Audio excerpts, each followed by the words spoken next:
अंत भला तो सब भला। रोली की शादी उसके माँ बाप एक आलसी लड़के से करा देते हैं। चलो, रोली की शादी हुई और हमने गंगा नहाई। और क्या, बेटियां तो होती ही हैं बोझ। हाँ, पर अब क्या चिंता, उतार तो दिया बोझ तुमने, अब वो लोग समझे। ससुराल में रोली का पति कहता है, देखो, मैं कोई काम नहीं करता, ये बात तुम्हारे मम्मी पापा को बता दी थी मैंने। अब जो किराया आता है दुकान का, उसी से घर का गुजारा करना है। कभी भूल से भी कोशिश ना करना किसी चीज की डिमांड की। क्या मम्मी पापा को पता था कि आप कोई काम नहीं करते? और क्या, बड़ा अच्छे से पता था। उन लोगों को तो तुम बोझ लगती थी, बोल रहे थे कि बस शादी कर लो और कोई मतलब नहीं है। रोली को यह सुनकर बहुत गुस्सा आता है, लेकिन करती भी तो क्या, क्योंकि वो जानती थी कि उसके माता पिता ऐसे ही हैं। जैसे तैसे रोली दिन काट रही थी। रोली को एक प्यारी सी बेटी होती है। धीरे धीरे वो बड़ी होती है और उसके साथ उसकी जरूरतें भी बढ़ती जाती हैं। सुनिए जी, अब तो सिमी बड़ी हो रही है, उसका स्कूल में दाखिला कराना है। मैंने अब तक तो जैसे तैसे समय काट लिया, लेकिन मैं बच्ची की परवरिश में कोई कमी नहीं रखूंगी। अरे क्या है यार, अब तो लगता है कोई ना कोई काम ढूंढना ही पड़ेगा। अब पति रोज काम की तलाश में जाता और बिना किसी काम के वापस आ जाता। रोली समझ जाती है कि पति के अंदर अब काम करने की क्षमता नहीं है। वो बेटी को उच्च शिक्षा देने के लिए कुछ करना चाहती थी, लेकिन करती तो क्या करती। एक दिन रोली की सहेली कहती है, रोली, मेरी कोई औलाद नहीं है। अगर तू मेरी औलाद को जन्म दे तो मैं तुझे तेरे मुंह मांगे पैसे दूंगी। अरे, तेरी औलाद को मैं कैसे जन्म दे सकती हूँ? सरोगेसी से। बच्चा मेरा और वैभव का ही होगा, लेकिन कोख तेरी होगी। ये संभव है रोली। रोली कुछ सोचकर कहती है, मुझे मंजूर है, लेकिन मैं इसका 2 लाख रुपया लूंगी। अरे कोई बात नहीं, मुझे मंजूर है। रोली खुश हो जाती है कि एक बच्चा पैदा करने का उसे 2 लाख रुपया मिलेगा। वो घर आकर पति को बताती है, वो भी खुश हो जाता है।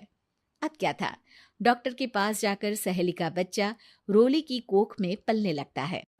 मुझे 20,000 चाहिए मेरे बेटी के एडमिशन के लिए।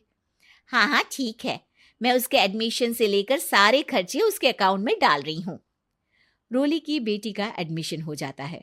रोली को लगता है कि वो अब सब कुछ ठीक कर देगी। दिन और महीने आगे बढ़ते हैं। अब एक दिन, एक बात कहूँ जी, काश इस बच्चे को मैं रख पाती। मैं अब इससे काफी जुड़ गई हूँ। अरे यार, पता नहीं किसका बच्चा है, अपने पास है ना अपनी मुन्नी। हाँ, लेकिन अब मैं भी इस बच्चे से जुड़ाव फील करने लगी हूँ। लेकिन मैं ये जानती हूँ कि ये मेरा बच्चा नहीं है। दोनों की जिंदगी ठीक चल रही थी, लेकिन कहते ना कि सुख का पल ज्यादा लंबा नहीं होता। एक दिन रोली की सहेली का फोन आता है। रोली, मुझे अब ये बच्चा नहीं चाहिए, मैं अपने पति को छोड़ रही हूँ। अरे लेकिन मुझे पैसों की जरूरत है, बच्चा तुम्हारा है, मैं क्या करूंगी? सहेली बिना कुछ बोले फोन काट देती है, फोन स्विच ऑफ कर देती है। लेकिन रोली के जीवन का तूफान यहीं नहीं रुकता। रोली, मैं इतना भार नहीं उठा सकता।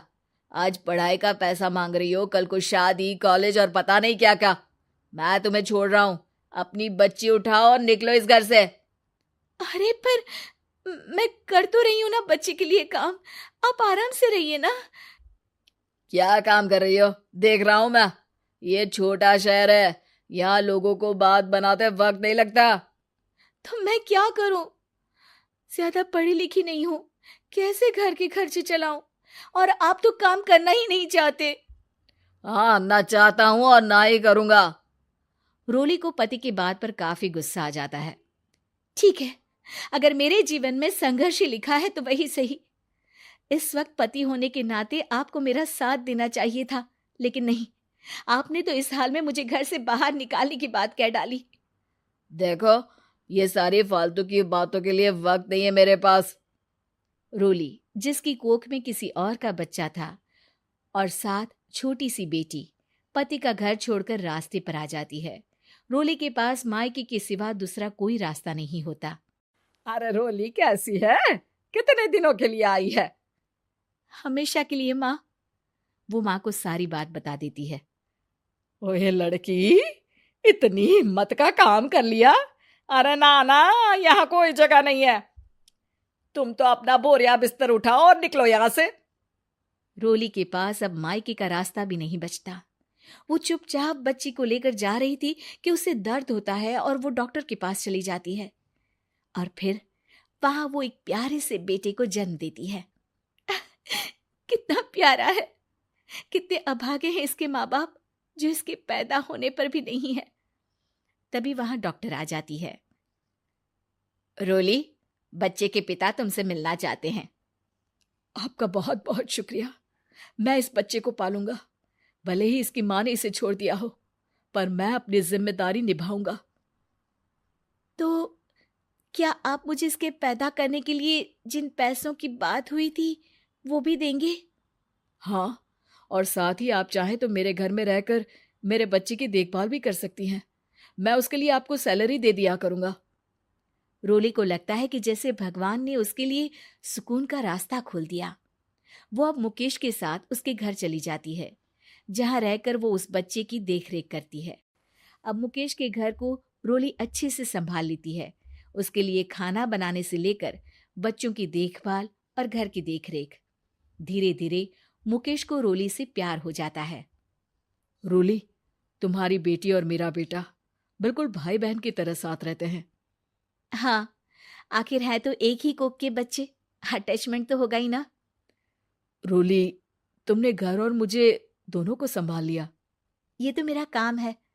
आपने भी तो मुझे छत दी जिससे मैं अपनी बेटी की पढ़ाई और भविष्य के लिए पैसे जोड़ सकूं। अब रोली, क्या तुम मुझसे शादी करोगी? अब मैं जानता हूं तुम्हारी भी शादी कुछ खास अच्छी नहीं रही।